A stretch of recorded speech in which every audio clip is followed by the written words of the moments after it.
Pandalam KSRTC bus സ്റ്റാൻഡിൽ വെള്ളിയാഴ്ച രാവിലെയായിരുന്നു സംഭവം. ഡ്യൂട്ടിയിലുള്ള 3 ഡ്രൈവർമാരെ ഊതിച്ചപ്പോൾ ബ്രീത്ത് അനലൈസറിൽ മദ്യപിച്ചതായി കണ്ടെത്തി. എന്നാൽ അവർ മദ്യപിച്ചിട്ടില്ലെന്ന് ആണയിട്ട് പറഞ്ഞു.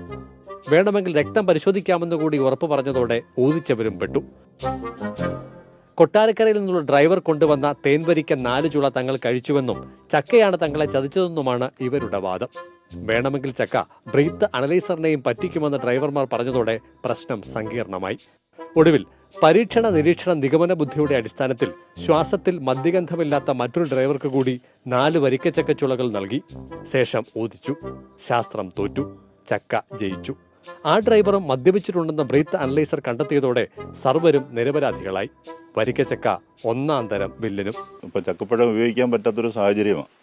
കാരണം പോലീസ് നമ്മളെ ഉദിക്കാൻ വല്ലതും പറഞ്ഞു കഴിഞ്ഞാൽ അങ്ങനെ പെറ്റിയൊക്കെ വരുമല്ലോ എന്നുള്ള ആശങ്ക ഞങ്ങൾക്കുണ്ട്.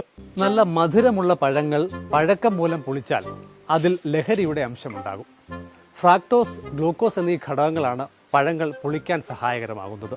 ഇതാകട്ടെ ചക്കപ്പഴത്തിൽ ധാരാളമുണ്ട് താനും.